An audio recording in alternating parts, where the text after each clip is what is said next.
البدع والأهواء، أهل البدع العقائدية وأهل البدع السياسية. نقول بيننا وبينكم السلف، بيننا وبينكم الكتب، كان فيقول البدع بيننا وبينكم. Bismillahirrahmanirrahim. Alhamdulillah wassalatu wassalamu ala Rasulillah wa ala alihi wa sahbihi wa man walah, ma ba'd. Ikhwani fid din wa akhwati fillah, a'azzani wa a'azzakumullah jami'an wa barakallahu fikum. Kita lanjutkan bacaan berikutnya terhadap kitab Tanbihatun 'ala Ahkamin Takhtassu bil Mu'minat, yaitu fikih yang ringkas untuk para wanita mukminah dan juga yang bersangkutan. Sekarang kita akan masuki halaman yang ke-69, masih membahas seputar larangan seorang wanita safar tanpa mahram. Safar itu pergi jauh, jarak safar. Mengenai jarak safar, dinilai dengan berapa kilo, kemudian dikatakan safar, atau berapa hari dikatakan safar. Para ulama silang pendapat. Pendapat yang kuat kembali kepada urf tradisi.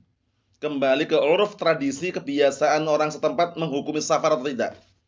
Kalau dia menghukumi safar walaupun jaraknya cuman ditempuh setengah jam, 1 jam, naik pesawat misalkan safar juga. Ya kan, kadang ada kelihatannya jauh sekali nyebrang pulau, tapi naik pesawat cuma setengah jam. Safar bukan? Safar. Kalau kita lihat dari kilonya, berkilo-kilo itu. Ya kan, tapi orang menilai safar atau bukan itu loh. Kalau dari sini ke Jogja, Tugu itu nggak ada yang katakan safar. Sehingga kalau dari sini misalkan ke Jogja, ke Tugu, Keraton, sekitar itu ya jangan dijamak salatnya. Jangan dijamak, jangan dikosor juga karena belum safar. Paham ya? Jarak tempuh jauh, letih, capek itu bisa dipahami dengan uruf tadi itu. Paham ya? Nah, sehingga pendapat yang kuat yang dikuatkan Syekhul Islam Ibnu Taimiyah rahimahullah, bahwasanya jarak safar dikatakan safar itu kembali ke uruf. Uruf itu tradisi, kebiasaan orang menghukum itu safar atau bukan. Paham ya? Karena kalau kita lihat dari jamnya, kadang-kala ada nyebrang pulau itu jauh sekali. Tapi dengan pesawat ditempuh dengan setengah jam. Safar bukan? Safar. Ada tempuh dengan 1 jam. Safar bukan? Safar. Jadi untuk menghukum itu safar, itu pendapat yang kuat. Memang ada yang mengatakan sekian-sekian kilo baru dikatakan safar. Kalau 5 kilo ke atas misalkan atau berapa kilo baru dikatakan safar. Itu kadang-kala kurang tepat. Tapi kalau dengan tadi itu orang menghukum itu safar, dikatakan safar, itu aman, walaupun setengah jam, walaupun 1 jam dengan nyebrang dengan pakai apa? Pesawat tadi, kereta api misalkan, bisa dipahami ya. Nah, perempuan kalau safar harus sama mahramnya. Ini penting sekali nih. Nah, apakah ini berlaku kepada perempuan-perempuan muda saja? Tidak, berlaku umum. Mau muda atau tua, kalau perempuan pergi jauh safar tanpa mahram, hukumnya adalah haram. Karena kita bahas kemarin seputar apa sih? Haji dan umroh. Haji dan umroh saja. Yang haji itu kan rukun Islam yang kelima kan? Itu ada rukun Islam loh ya. Pondasi Islam itu kalau perempuan mau haji harus ada mahramnya. Harus ada mahramnya. Nggak boleh sembarangan, wah kami mampu Ustaz, uangnya ratusan juta, miliaran. Kalau nggak ada mahram jangan berangkat. Selesai. Syariat seperti itu. Terus bagaimana caranya? Nanti sebutkan caranya. Kalau dia mampu uangnya tapi nggak punya mahram, nyuruh orang lain menggantikan dia. Paham ya? Namanya badali. Haji badal, umroh badal boleh. Dia nggak mampu berangkat karena nggak punya mahram, tapi uang ada. Dia bayari orang yang sudah pernah umroh, bayari orang yang sudah pernah haji, tolong dihajikan, diniatkan untukku. Bisa atau tidak? Bisa. Itu yang solusi terbaik. Bukan nekat. Jangan tertipu dengan apa? Oknum-oknum yang ada di Jakarta Pusat sana. Yang ada di imigrasi namanya rompal, mahram palsu. Allah musta'an, itu jangan. Nggak ada mahram palsu. Kalau mahram beneran. Masa mahram cuman berangkat pulang PP mahram, nanti setelah itu bukan mahram lagi. Bisa dipahami? Ini ada loh oknum-oknum tertentu yang mungkin di imigrasi atau mungkin di Jakarta sana, di bandara sana, travel yang nggak amanah, itu kadang gitu. Punya mahram? Nggak punya. Nanti kami carikan katanya. Mahram dicarikan gimana? Paham ya? Akhirnya di Jakarta ketemu laki-laki, perempuan bukan mahramnya, dijadikan mahram sementara. Boleh atau tidak ini? Nggak boleh. Mahram ya mahram beneran gitu loh, bukan mahram jadi-jadian. Bisa dipahami? Kita lihat dalilnya. Wa dalilu ala dzalika marwahu Ibnu Abbas radhiyallahu anhuma annahu sami'a an-nabiyya sallallahu alaihi wasallam yakhthub yaqul la yakhluwanna rajulun bi imra'atin illa wa ma'aha dzu mahramin wa la tusafil mar'atu illa ma'a dzi mahramin Faqama rajulun faqala ya Rasulullah, inna imra'ati kharajat hajatan wa inni iktatabtu fi ghazwati kadza wa kadza. Qala fantaliq fahujja ma'a imra'atik, muttafaqun alaih. Masyaallah, lihat tegasnya Rasulullah SAW dalam mengingkari kemungkaran. Lihat ini. Ana artikan dari hadisnya Abdullah bin Abbas radhiyallahu anhuma bahwasanya Rasulullah SAW waktu itu beliau berkhutbah. Ibnu Abbas mendengar Rasulullah SAW berkata, tidak diperbolehkan atau janganlah seorang laki-laki berduaan dengan seorang perempuan kecuali bersama mahramnya. Ini pertama, berduaan laki-laki perempuan bukan mahramnya nggak boleh. Karena sebutkan riwayat, "Na'am illa salisuhuma syaitan", kecuali yang ketiganya setan. Jadi kalau dua orang laki-laki perempuan berduaan bukan mahramnya ya, itu yang ketiga setan.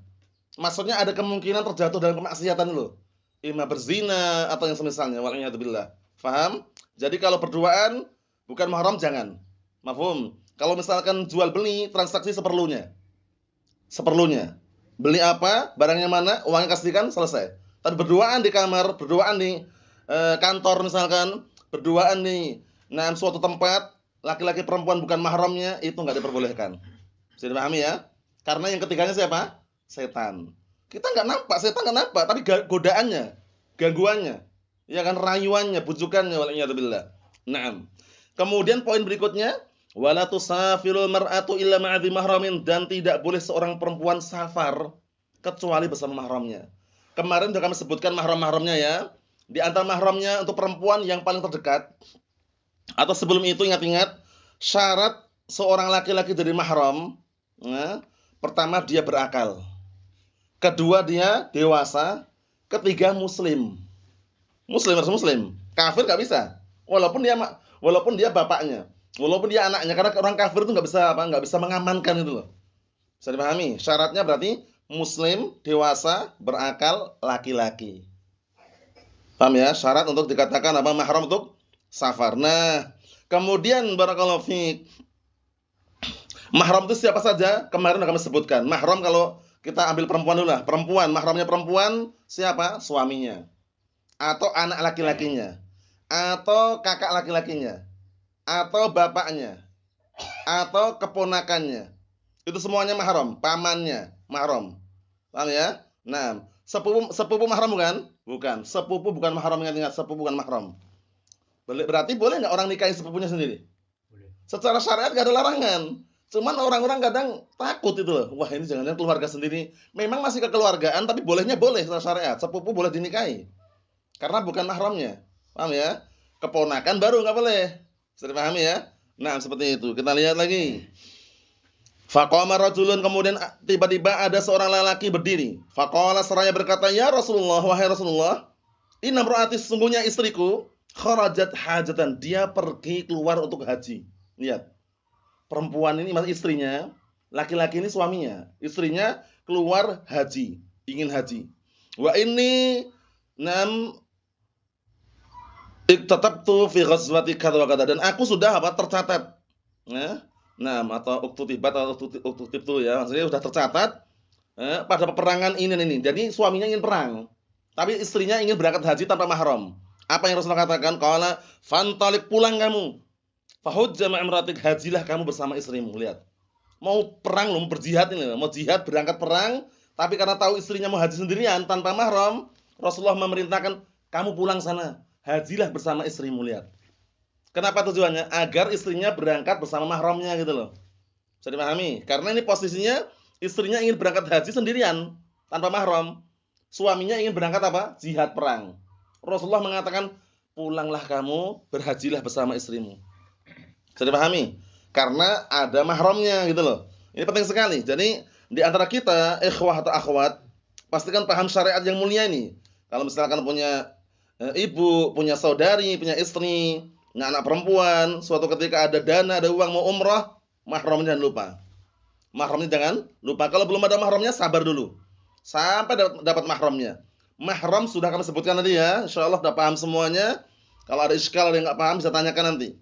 Wa Ibnu Umar radhiyallahu anhuma qala Rasulullah sallallahu alaihi wasallam, la tusafirul mar'atu salasatan illa ma'ahadhu mahramin.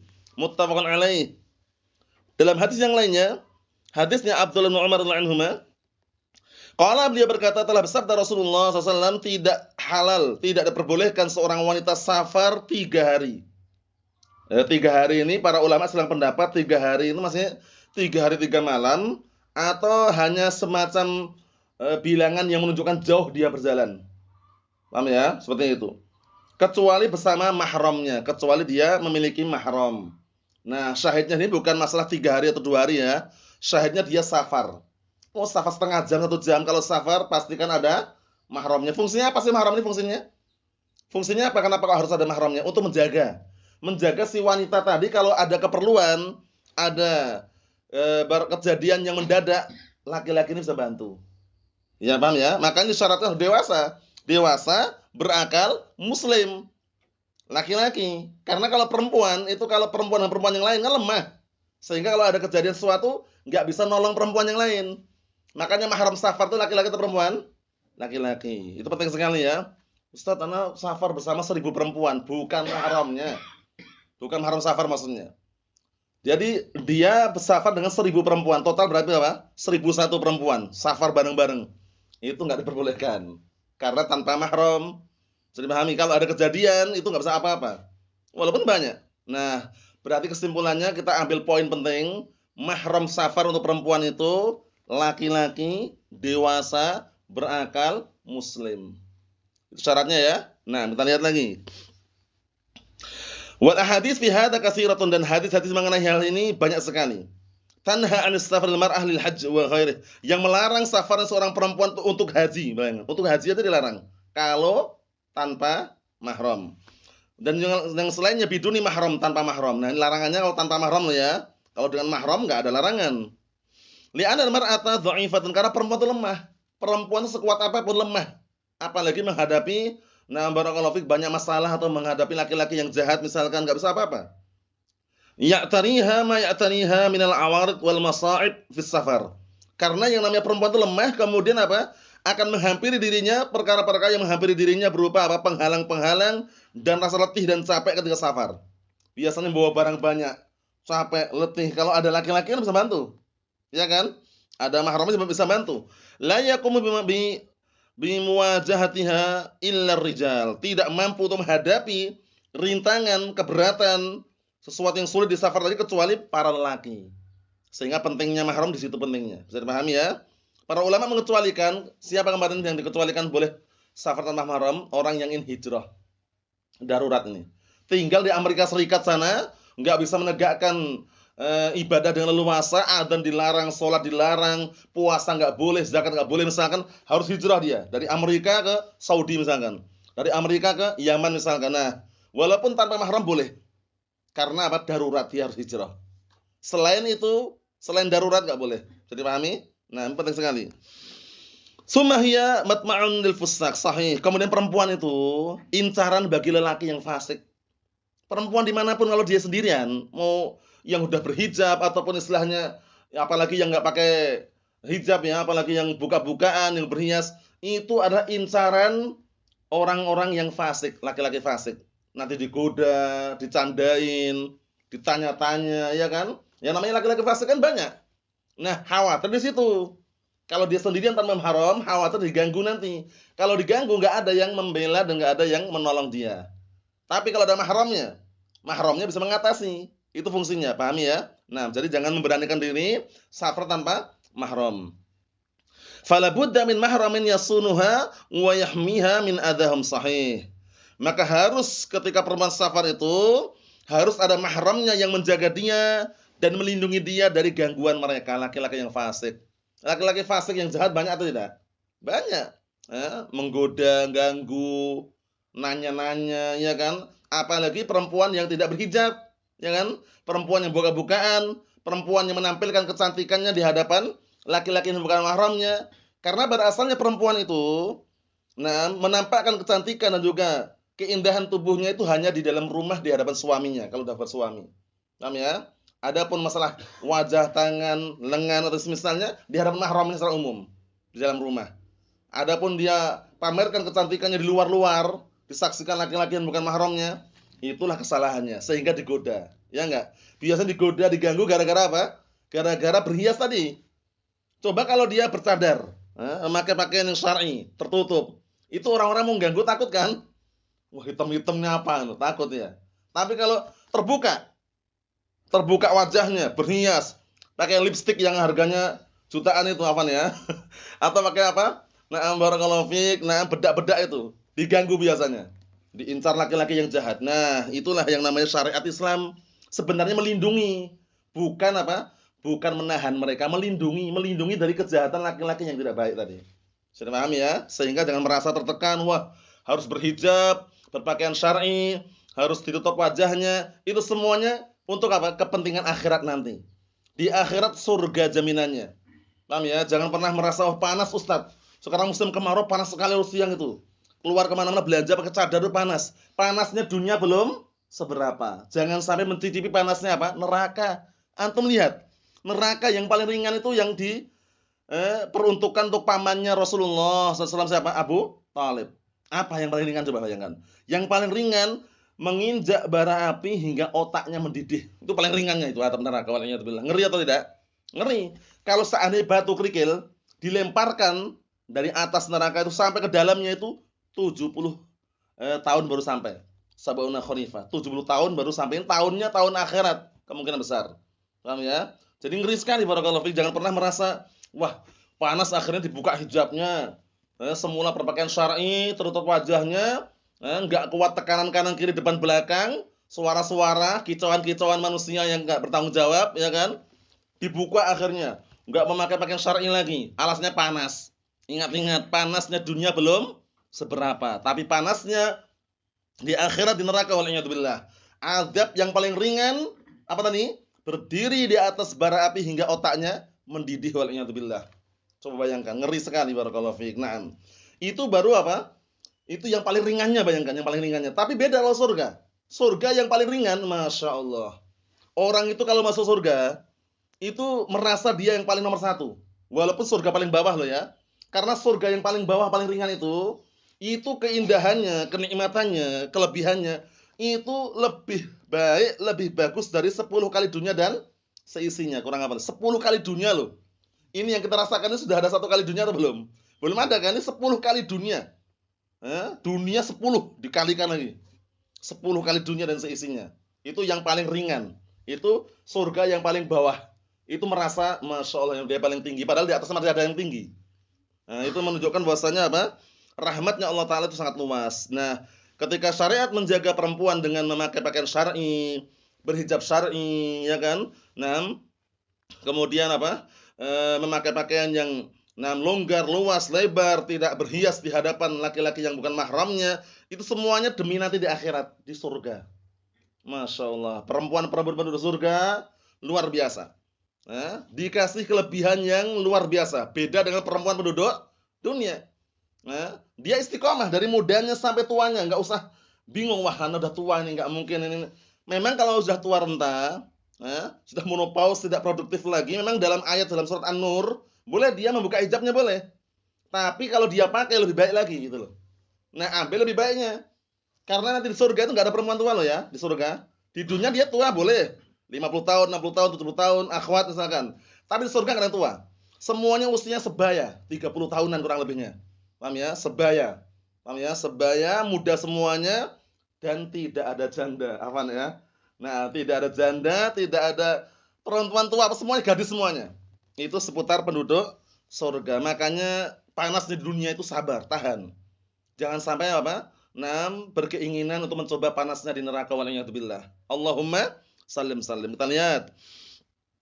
Wa yustaratu fil mahram alladhi tashabuhu al-mar'ah fi hajjiha al-aql wal bulugh wal islam. Penting ini.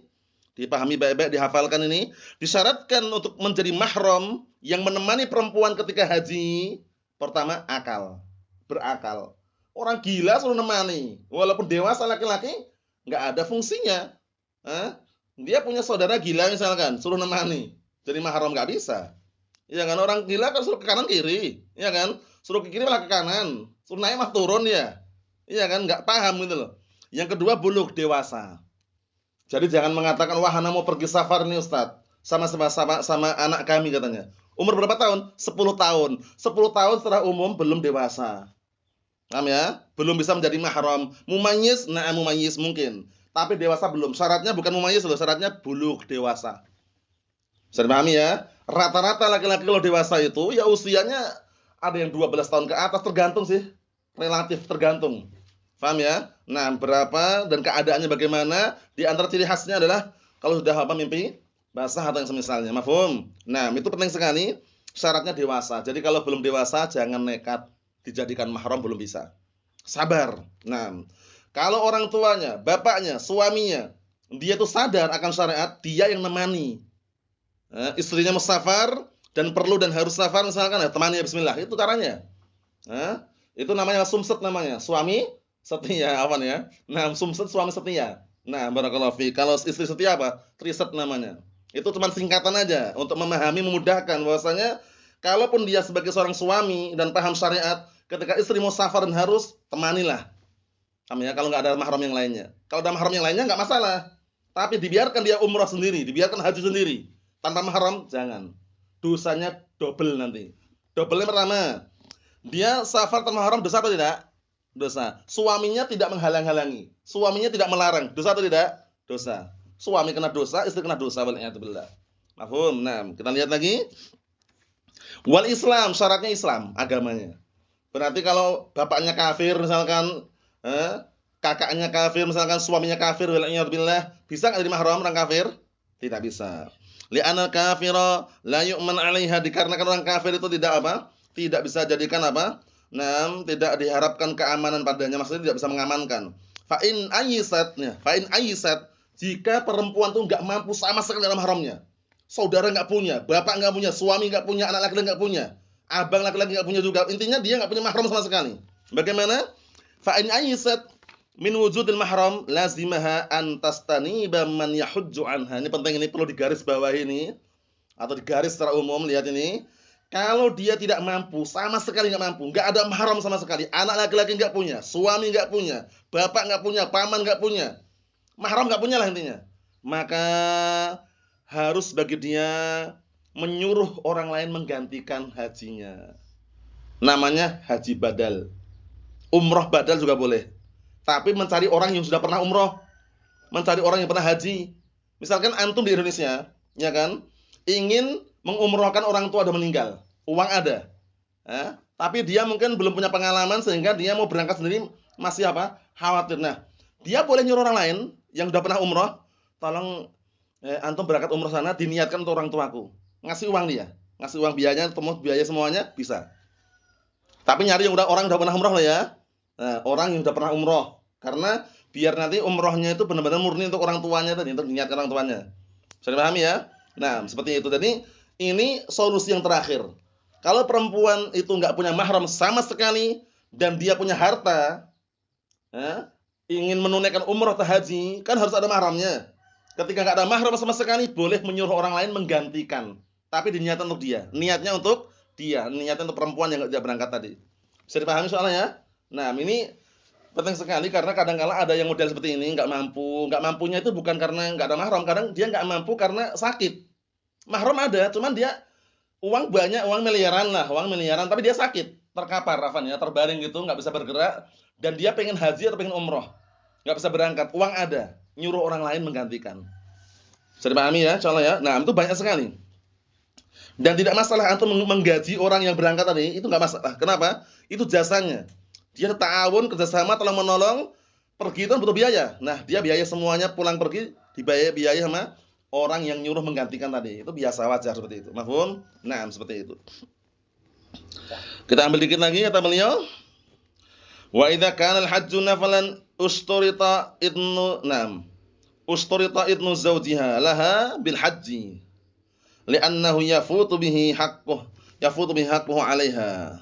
Artinya apabila hajinya itu haji sunnah. Haji sunnah itu haji yang kedua kali. Haji pertama haji wajib. Setelah itu kamu mau haji lagi boleh, cuman sunnah hukumnya. Paham ya? Karena dalam seumur hidup kalau mampu berapa kali hajinya? 1 kali. Kalau umroh mampu 1 kali saja. Nah, umroh berikutnya, haji berikutnya ini sunnah hukumnya. Bisa dipahami? Nah, kita lihat. Apabila hajinya itu haji sunnah, maka disyaratkan untuk izin suaminya. Suaminya ngizinkan enggak dia mau berangkat umroh lagi? Paham ya? Nah, atau suaminya mengizinkan untuk berangkat haji lagi. Li'annahu yafutu bihi haqquhu 'alaiha, karena dia terluputkan haknya nanti. Hak sebagai seorang suami ditinggal istrinya itu. Paham ya? Nah, izin dulu diizinkan atau enggak? Fa amma hajjut tatawwu' falahu man'uha minhu. Adapun haji yang sunnah maka suami boleh melarangnya. Jangan berangkat, boleh. Kalau dia mau melarang lo ya. Karena untuk masalah sunnah, amalan sunnah ini, haji sunnah ini, istri harus izin suami. Amalan yang mirip ini apa kemarin? Puasa sunnah. Puasa sunnah, suami di rumah izin dulu. Mas, boleh nggak puasa mas? Bang, boleh nggak puasa? Izin suaminya dulu. Kalau suaminya bilang silahkan tafadhal, ya, silahkan tafadhali misalkan, udah puasa. Tapi kalau suaminya larang, jangan puasa dulu. Dia wajib mentaatinya. Ini kalau puasa sunnah. Tapi kalau puasa wajib, puasa Ramadan nggak perlu izin. Bisa dipahami? Ya, kita lihat lagi. Qala fil Mughni, berkata dalam Mughni, fa amma hajjut tatawwu' falahu man'uha minhu. Adapun haji sunnah maka boleh suami melarang istrinya tadi. Qala Ibnu Mundhir ajma'a kullu man ahfadha anhu min ahli al-'ilm anna lahu man'uha min al-khuruj ila hajjit tatawwu'. Ibnu Mundhir menukilkan ijma' setiap orang yang aku telah menghafal darinya, maksudnya hafal pendapat tersebut dari kalangan ahli ilm, bahwasanya suami boleh melarang istrinya untuk keluar haji tatawwu', keluar haji sunnah. Paham ya? Boleh melarang. Wa dzalika li anna haqqaz zawj wajibun falaysa laha tafwituhu bima laysa biwajibin kas-sayyid ma'abdi sahih. Dikarenakan hak suami itu wajib, sedangkan umroh yang kedua kali hukumnya sunnah. Paham ya? Hak suami wajib, haji yang kedua kali hukumnya apa? Sunnah. Sehingga jangan sampai kewajiban suami itu hilang haknya. Paham ya? Seperti bagaikan sayyid ma'abdi, yaitu bagaikan seorang majikan dengan apa? Dengan budaknya. Paham ya? Itu perkara yang sudah maklum dan masyhur bahwasanya seorang istri harus taat dengan suaminya. Dalam perkara yang apa? Semua perkara atau dirinci? Ketaatan seorang istri wajib mentaati suami pada semua perkara atau dirinci? Dirinci, itu perkara yang baik, perkara yang ma'ruf. Kalau perkara maksiat, boleh enggak nolak? Bahkan wajib nolak. Jangan mau. Suaminya nyuruh tolong belikan khamr, tolong belikan apa? Kartu untuk judi misalkan. Istrinya enggak boleh taati. Haram dia mentaatinya. Paham ya? Seperti itu. Nah. Kemudian berikutnya masih panjang sebenarnya dan belum selesai juga. Masih ada 3, 4, 5 kekhususan bagi seorang perempuan tadi itu ya. Yang ketiga ini nanti pembahasannya seputar apa? Seputar perempuan yang tidak mampu berangkat karena enggak ada mahram tadi itu, boleh apa? Boleh nyuruh orang lain menggantikannya. Tapi pastikan yang disuruh menggantikan itu sudah pernah umroh atau pernah haji. Dan laki-laki juga, jangan nyuruh perempuan juga. Nyuruhnya laki-laki, karena laki-laki kan nggak perlu pakai mahram, ya kan? Nah seperti itu. Jadi ini penting sekali, karena yang namanya kadang orang itu misalkan kita punya orang tua kita dulu belum pernah umroh misalkan, dan meninggal dalam kondisi muslimah. Suatu ketika kita punya uang banyak, dana banyak gitu, nah boleh mensedekahkan tadi, dia nyuruh orang lain umroh atau haji diniatkan orang tuanya, boleh atau tidak? Boleh. Kalau amalan itu ada dalilnya. Kalau bacaan Al-Fatihah, Yasin nggak ada. Tapi kalau amalan itu ada dalilnya. Dalilnya adalah seorang wanita waktu itu berkata kepada Rasulullah SAW, ya Rasulullah, inna ummi nadarat an tahud falam tahud hatta matat. Ya Rasulullah, semua ibuku itu pengen sekali untuk haji. Belum sempat haji udah mati duluan ibunya. Kemudian perempuan tadi berkata, afa ahujju anha? Bolehkah aku berhaji diniatkan untuk orang tua yang meninggal tadi, ibuku yang meninggal? Kata Rasulullah, na'am hujji anha. Iya, berhajilah kamu diniatkan untuk orang tuanya. Kalau ini sampai amalan ini. Paham ya? Sedekah misalkan ngasih orang miskin makanan-makanan, sedekah ya, infak diniatkan untuk orang tua yang meninggal. Sampai kalau itu. Paham ya? Tapi bacaan-bacaan karena enggak ada dalilnya, untuk bacaan-bacaan tadi itu enggak sampai kecuali doa. Allahumma ighfirli wa li walidayya warhamhuma kama rabbayani shaghira, itu sampai. Tapi bacaan-bacaan surat Al-Baqarah, surat Al-Ikhlas, surat Yasin, Al-Fatihah itu bacaan-bacaan itu enggak sampai kan enggak ada dalilnya. Tapi kalau amalan tadi sampai, doa tidak sampai doa. Dan mendoakan orang yang meninggal, mendoakan kebaikan harus ke kuburan atau tidak? Tidak harus. Mau ke kuburan boleh, enggak di kuburan boleh, di rumah pun sampai. Paham ya? Nah, Allah alam shawab, nasallahu as-salamata wal afiyah, walhamdulillahirabbil alamin.